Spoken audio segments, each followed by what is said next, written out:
Sunny days and friendly smiles, walk the halls with me.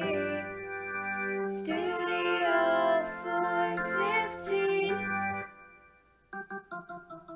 Watch the news unfold. Another very dull moment.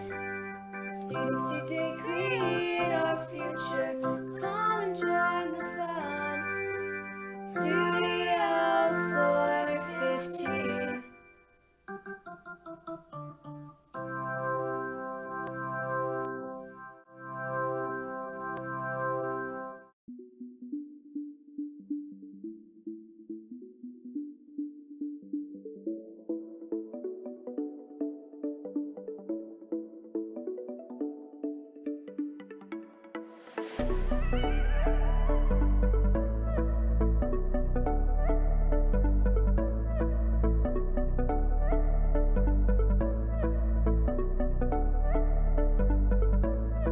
Cloudy days and there's no smiles. Stay at home and sleep.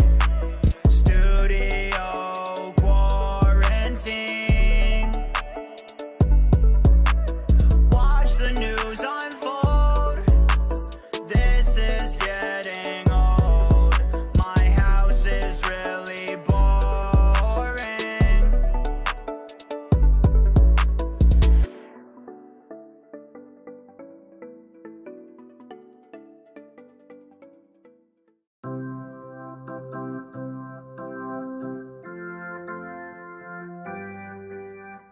Studio 415.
Sunny days and friendly smiles, walk the halls with me.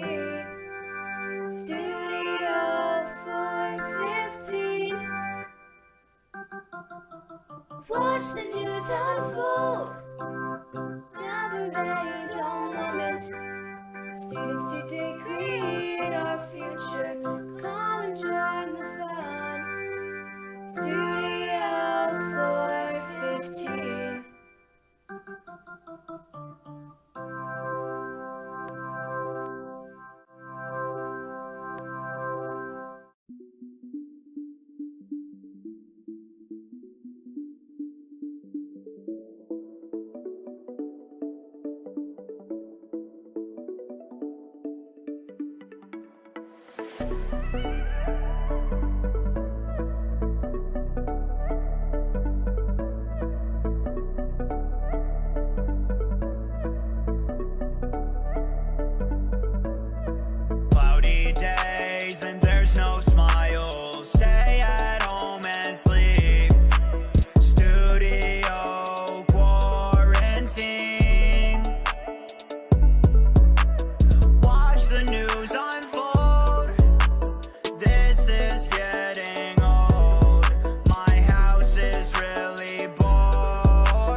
and friendly smiles walk the halls with me.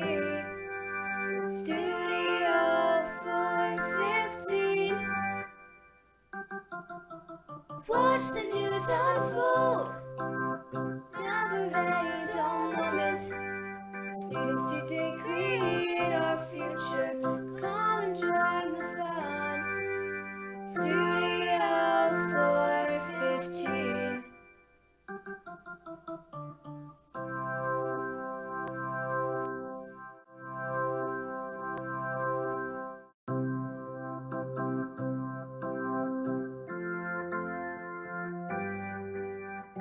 Studio 415.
Hello, and welcome to another live episode of Studio 415. On today's show, you'll get to hear about the Fashion Textiles class, as well as their upcoming fashion show. You'll see the Fine Arts Connection students are preparing for the Fine Arts Show. And you'll see a wrap-up of the Spring Play Puffs. All of that and more coming up next.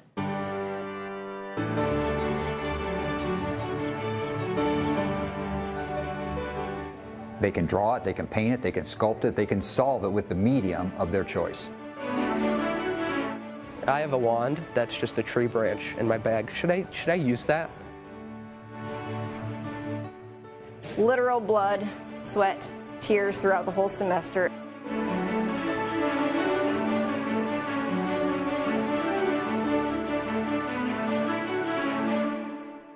We are coming at you live from Studio 415. I'm Ella Hall. And I'm Sasha Stonova. Twice a year, the students of the Carroll Fashion Program show off their talents at the fall and spring fashion shows, but guests often don't get to see the countless hours of work that go into each article of clothing. Studio 415 reporter Zoe Garwood got to see the opportunity how the fashion program prepares for their show throughout the year.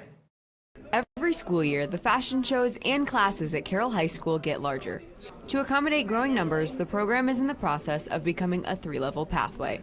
Currently, the program consists of 3 classes: Principles of Fashion, Fashion Careers 1, and Fashion Careers 2. In the next 2 years, the pathway will consist of Principles of Fashion, Textiles and Merchandising, and finally, Advanced Textiles. These classes allow students more freedom to create hands-on projects and learn about real-world business experiences. Fashion teacher Megan Scholl says that unique classroom environments help students to find something they are passionate about during their school day. There's a huge buy-in from my students. They really love what they're doing, and so I see such a hard work ethic. And it's hard. They get very stressed out, but it's a different kind of hard. Students begin preparing for the fashion shows at the beginning of each semester. Classes work with one another to decide on a theme and then begin designing. Each piece begins with a sketch and is handmade by students from each of the classes. Students typically make 1 to 2 pieces for the show that range anywhere from simple pairs of pants to complex crochet patterns. Each student also chooses a model that aesthetically suits their individual vision. Although months of hard work is required for the show, senior Emerson Reith says that the preparations are all worth it. Like the day of the show is like Christmas to me, because you wake up and you're all ready and you pack your bag with all your hairspray and your straighteners and your makeup, and it's just super fun process, like the behind the scenes, and it's just the best part is when it finally all comes together at the show. Along with arranging work for the show, students in the program help with ticket sales, technical setup, and the silent auction that takes place on the night of the show. The culinary department helps provide food and drinks for the big night, and digital design students help to create advertisements through posters and t-shirts. Scholl says that the night of the fashion show is extremely important to all those involved. We'll see literal blood, sweat, tears throughout the whole semester, and then they get to be recognized and celebrated. This is like their senior nights, what athletes might get. So this is a cool recognition that a lot of these kids would never get unless they do the fashion show. Though much emphasis is placed on preparing for the show each semester, students also get opportunities to refine and show off their skills during the year. Recently, the fashion department partnered with a local dress rental shop called From This Day Forward to compete in reconstructing several donated dresses. The competition had 3 divisions: students, amateurs, and professionals. Competitors' only instructions were to use at least half of the provided dresses. Senior Mackenzie Ellett won the student division and was the grand champion for the entire contest. Being able to see something that you put on paper that you design and then see it come to life. That's probably the best part. Make sure to check out this year's spring fashion show, Checkmate, here at Carroll on May 12th. And for the last time for Studio 415, I'm Zoe Garwood. Fine Arts Connection has a big night coming up, and the whole class is preparation for this big event. Studio 415 reporter Macy Fall joins us here in the studio to tell us about her opportunity to learn more about the class.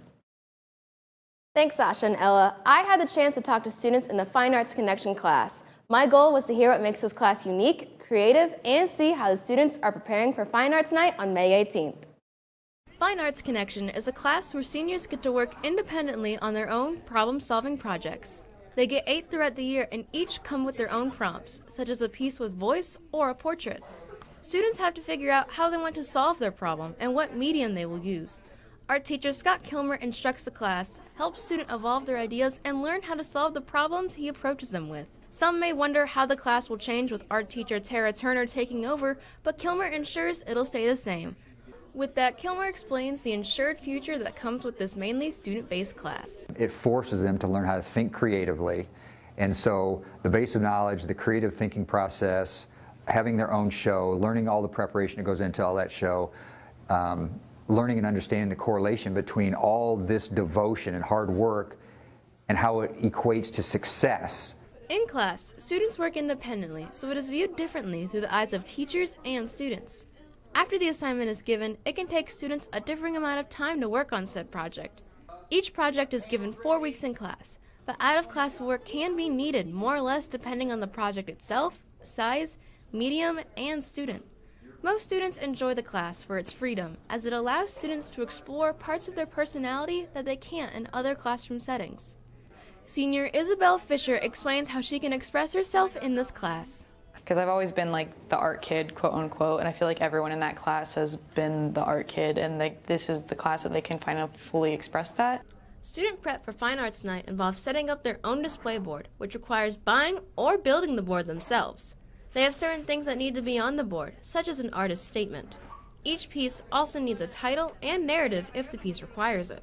They also have to plan how it will be laid out and have at least 10 works displayed. Other requirements they must meet are professional organization, preparation, and the student style being shown within the works. They also have to set up and take down their displays on time as a requirement. Fisher has already started the preparation process of her display. My dad and I went to Lowe's, right? We got 3 big things of plywood, and we've painted them, and we've gotten the hinges for them. We just haven't put them on yet, because there's just a lot with the painting and the wood. If you want to see these students' hard work and preparation, be sure to stop by to Fine Arts Night, May 18th, here at the Field House. And make sure to compliment all the artists. For Studio 415, I'm Macy Fall. A new temporary exhibit has opened up in the Children's Museum of Indianapolis for anyone to visit and enjoy. Studio 415 reporter Olivia Reed takes a look into the blocky world of this new attraction. Minecraft is one of the most popular games in the world, along with being the best-selling video game of all time, surpassing games like Tetris and Mario. The first edition of Minecraft was released on May 17th of 2009 by its creator Marcus Pearson, who is also known as Notch, the creator of Minecraft. Minecraft lets you create more than one world that allows you to do things like storytelling, building, and create friendships with people all over the world. Children's Museum of Indianapolis exhibit developer Dom Aletti states that Minecraft can be used as something greater and continue to get better as time goes on. It's so much more than that, and this exhibit really highlights that. So you can play Minecraft in this exhibit, but you can also learn about how it's more than just a game that you play for fun. It really highlights how it's used in education and how it can be used to do really good things for your community outside of just playing a video game. There are multiple activities that you are able to do at the exhibit, such as playing the game itself, crafting items on the crafting table, punch a tree, or pet a friendly fuzzy animal. They also have professional actors come in and portray a certain role to bring stories to life by having you get involved in it. You can also hear different sound effects, like the zombie groaning, the creeper exploding, the nether portal entrance when you go through the portal, and the Minecraft classic music from in the game. You can watch videos of people explaining the game and how it has engaged with the entire world.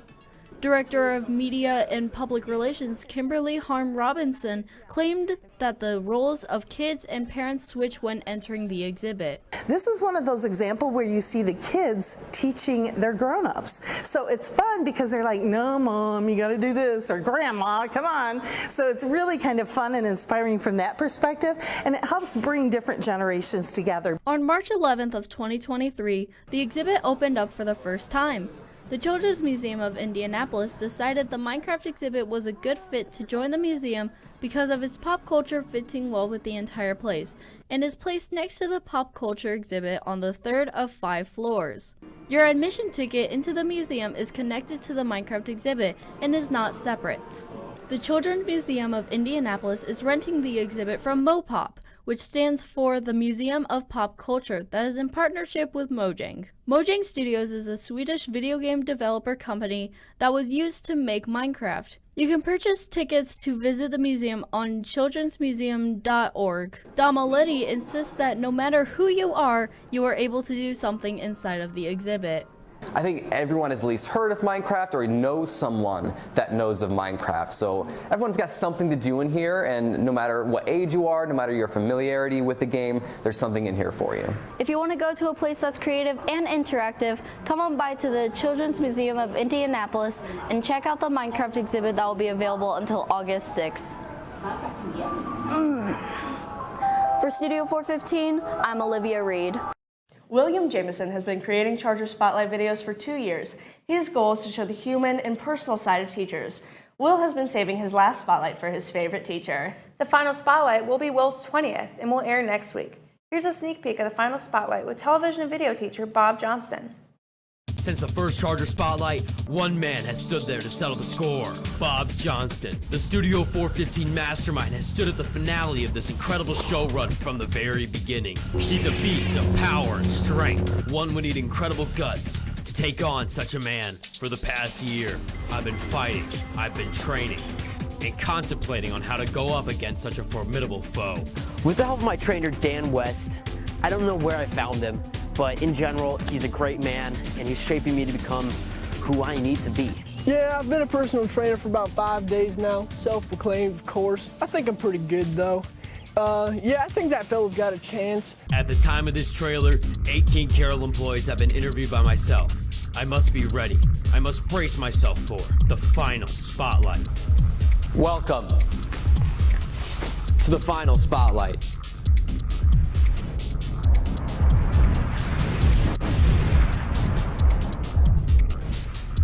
The interior design class has been helping teachers take a look at rooms in their homes by creating with new designs.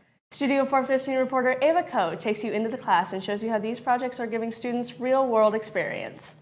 The interior design class started with just one class focusing on elements of design, color theory, and types of housing. This is offered to 9th and 10th graders. The next level of interior design class leads into its pathway and focuses on spatial planning and the residential building process. This class is currently working on redesigning a room in teachers' homes. Over the years, students have been working on patterns, textures, and studying spatial planning. They've also been working with a local building company, Signature Homes by J&K, gaining knowledge on things like flooring, countertops, and tile selections. Family and consumer science teacher Denise Moore compares her class to the real design world.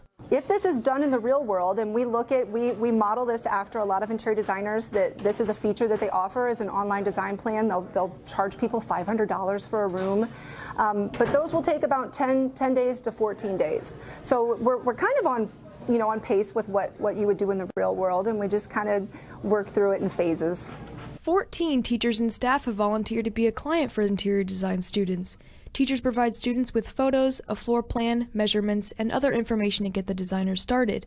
Students will have 3 weeks to go over the design phases and share their ideas with other students. The students will serve as the designer, and they'll actually put together a comprehensive design plan that shows what furniture to buy. They do a floor plan, so it shows furniture placement, where they would place different things in the room. A color palette, so what colors would you paint on the walls and trim and things like that. Around Christmas time, the Interior Design Class 2 partnered with the Embassy Theater for the Festival of Trees event, where the students created a Christmas tree from pharmaceutical supplies. They were voted Best Theme and received a reward. Interior Design student Adeline McCain shares what she enjoys about the class. The thing I like the most about this class is the environment, and we're all really close together, and Miss Moore just makes sure that her room is super welcoming for everybody. And then along with the topics and what we learn, it's super fun, and it really keeps all the students engaged. Next year, Carroll will introduce a third interior design course available to students following the pathway. For Studio 415, I'm Ava Coe. Every year, Carroll puts on 2 plays and 1 musical. With Oklahoma as a musical and Radium Girls as a fall play, Carroll's spring play was quite different from the previous 2. Studio 415 reporter Caleb Cox visited rehearsals to see how Puffed was developed and performed. Written in 2018, Puffs, or 7 Increasingly Eventful Years at a Certain School of Magic and Magic, is a parody of Harry Potter that tells the whole story of all 7 years in Harry Potter from the perspective of the Hufflepuffs. Actor Omar Overby believes the pacing of the show is something that sets it apart from past Carroll shows. Years before that, like Badger, they were kind of in separate little events that happened just in an order. But with Puffs, we actually have a process to go through the entire 7 years in Hogwarts. Due to extreme copyright laws, the real names of the Hogwarts houses cannot be mentioned, thus the title Puffs, based off of the Hogwarts house Hufflepuff.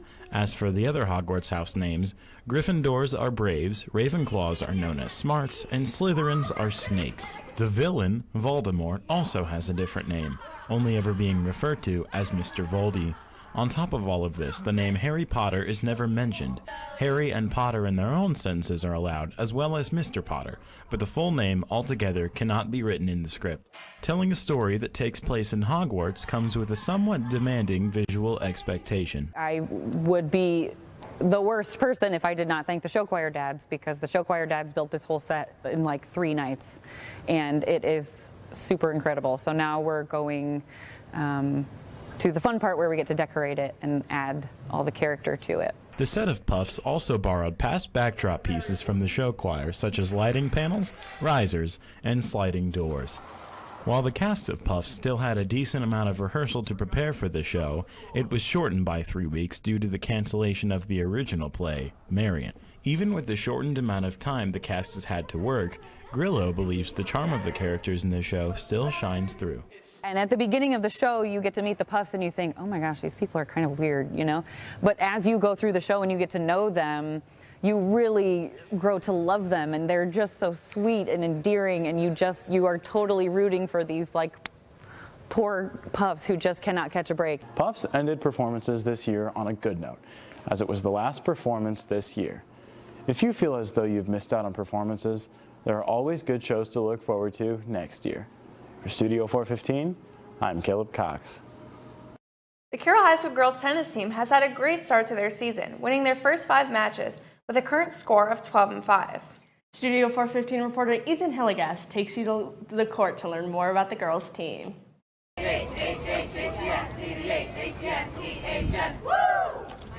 Tennis is a sport that started in France in the 12th century.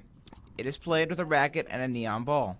Tennis can be played against one singular opponent called singles or a team of 2 called doubles. Tennis is a sport requiring physical strength but also mental strength.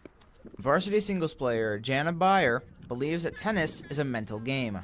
It's very hard to get yourself into a hole where you're just really mad at yourself or you miss an easy shot and then you want to just like smash your racket and stuff like that. But you have to keep your cool and you have to keep your calm, and it's sometimes hard because you can spiral and then you're not going to be playing your game or playing very well at all. The varsity girls tennis season has gone very well so far. The Lady Chargers started the season with a streak of 5 wins and 1 loss. This season the team wishes to win sectionals and beat their rival, the Homestead Spartans. Kyle Stoffel believes the girls team is so good this year because they are committed to the sport year-round. We've got some kids that are really dedicated to playing tournaments in the off-season and taking lessons and doing everything it takes to be a better player.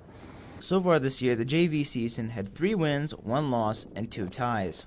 The junior varsity team is dedicated and they come into a practice each day determined to try and motivated to improve.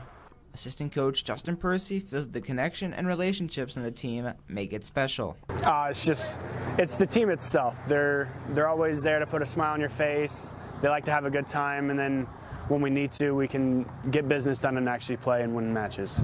Tomorrow night at 5 p.m., the Chargers play Bluffton at the Carroll High School tennis courts. Entry is free, and the Chargers would love the support. With Studio 415, I'm Ethan Hillegas.